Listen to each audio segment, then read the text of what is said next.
Hey guys, welcome to the Cinema Corral. This is the section of my YouTube channel where I talk about the latest releases and let you know if they're worth your time and money. In this video I'm going to be talking about the releases that came out the week of July 12th, 2019. That includes Stuber, Crawl, and Bethany Hamilton, Unstoppable. So let's begin. Alright, so first up we got Stuber. This stars Kumail Nanjiani and Dave Bautista. And apparently this is a comedy, but I don't think anybody on the cast actually got a memo about that, because this is a lazy, infuriating, painfully unfunny, bafflingly inept, obnoxious piece of trash masquerading as a movie. This movie's only an hour and a half, and it felt like 3 hours. The characters are massively unlikable. Dave Bautista plays this cop, and it's a bunch of 80s macho man cliches. And Kumail Nanjiani, who is usually very funny, is this spineless, shrill, annoying little twerp who basically is a nice guy. Not a nice guy in the sense that, oh, he's genuinely a caring person. No, a nice guy as in his friend finds out that her boyfriend has been cheating on her. He's basically acting as a vulture waiting to swoop in and get sex and maybe get a relationship out of it. And so you're saying to yourself, okay, well, this is a buddy comedy where usually you want to have your two main leads be complete opposites so they can play off of each other. Not this one, because the secret to that is you actually need to make your characters likable. And these two characters are incredibly unlikable. Like I said before, Dave Bautista's character is like this hyper-masculine dude. He's selfish, he doesn't care about anybody but himself. He's reckless, he's a cop, and he's blind, right?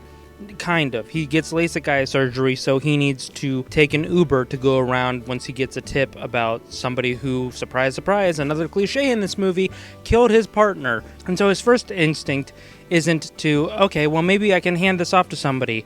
Nope, it's, let's get into the car and drive down the road and hopefully I don't hit anybody. Dude, you're a cop. You should know better than this. He fires his gun indiscriminately. He kills like 5 or 6 people in this movie. He doesn't care, because all he cares about is avenging the death of his partner. There's a stupid twist in here. This movie utilizes current technology, the Uber app, but it feels like it's 25 years old. I hate this movie.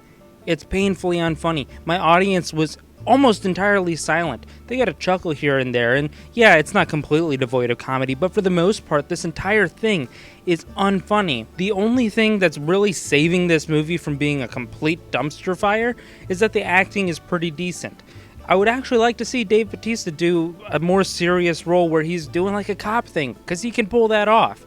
But in this, he's unlikable. Kumail Nanjiani, I normally like him. I loved The Big Sick. I thought he was terrible in this. And it's not these actors' faults. It's because they're given nothing to work with. On top of that, this movie tries to be like a jukebox thing, kind of like how Guardians is, where they'll do a needle drop. They're in the middle of an action scene, and then all of a sudden a song starts playing, and it completely undermines the tone of the film. Or they'll do something where an outside character will put his headphones in, and he'll start playing a song, and then that'll be the soundtrack to the fight scene. And I don't like it. I really hate this movie. It's not worth your time. It's not worth your money. Don't see it as a rental. Don't see it ironically. I'm giving it an F. Honestly, this makes The Hustle and Medea Family Funeral look like masterclasses in comedy. Alright, next up we have Crawl, and this is the movie about alligators and Florida hurricane. So this is something that I probably have a little bit of knowledge on. This movie, right off the bat, it's nothing amazing. It's not going to blow you away. But that being said, this is a fun time at the movies.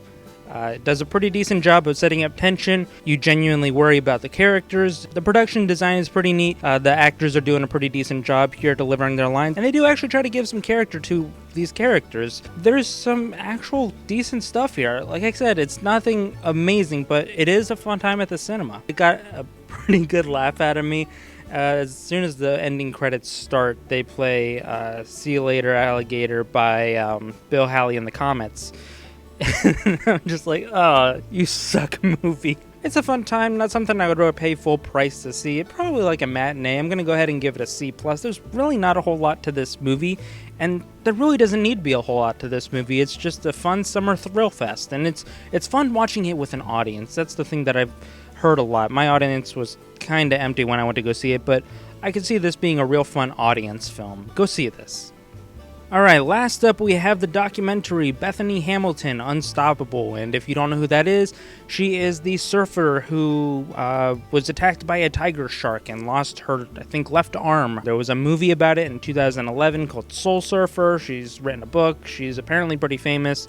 I'm not too big into sports, so it's never something that really entered up on my radar, but because there was a movie about it, I'm vaguely familiar with her existence. I'm of two minds of this movie. Okay, so I think it's great that she never let losing an arm really stop her from going out and surfing and competing and doing what she loves. That's fantastic. You're always going to get points if you win in the face of adversity, continue to persevere. Awesome. I don't think that this movie is really well made, and I don't know if it's because the story itself is presented uninterestingly or just the story itself is uninteresting. There's no real conflict here, and when you're structuring a story, yes, I know this is a documentary, but a lot of a documentary really gets built in the editing process. Once you've filmed all your stuff and you see where you can take the movie, it all comes down to the editing. When you are telling a story, to make your protagonist's triumph more rewarding, there needs to be a substantial obstacle for them to overcome. And in this movie, there's nothing for her to really overcome. Well, Mario, you're probably saying, she lost her arm. She was bitten by a shark. That's a pretty big obstacle. Yeah, sure. I agree with you. That is a pretty big obstacle. But it's brushed over in 5 minutes. Everything that comes up, it's brushed over in 5 minutes or less. Oh, I lost my arm. I'll never go back to surfing. Oh, I'm here surfing again. Oh no, I'm back into the surfing game, but, everybody else is doing a lot better because they've got both of their arms, and I'm still adapting to using only one arm to surf. Oh, I can do it now. Oh, I'm pregnant now. This is really going to change how I surf, or my ability to even surf in the future. Oh, I'm going to surf while I'm pregnant now, and after I've had the baby, and it's not really going to affect me. Oh, there's this wave, and it's really kicking my butt, and I can't seem to get it down. Or there's this trick, and I can't seem to do it. I keep beating myself up. Oh, I can do it now. There's nothing interesting here. And that's a real shame because this could have been something awesome. And I don't know if it's, like I said, I don't know if it's the actual story or the way that the story is told. And it's not like the story couldn't be interesting. When you have a character facing insurmountable odds, you want to give them a moment of introspection. There's no real moments of introspection here.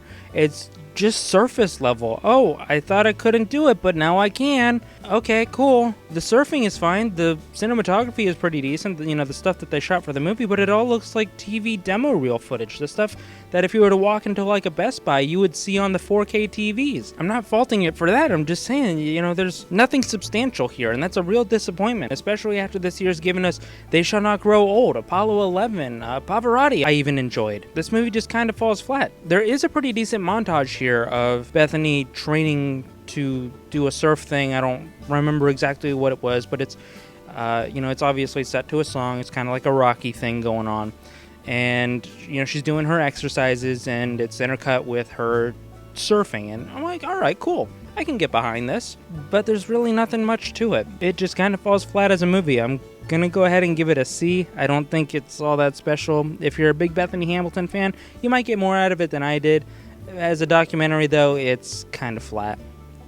Alright, so that's all I've got for you for this week of Cinema Corral. Sorry it's a little bit late. Like I said, I was in Pennsylvania. I had a great time, visited family, all that stuff. My rewind review for The Lion King should be up the next day or so. Be sure to like, comment, subscribe, and hit that notification bell so you can get notified whenever I upload.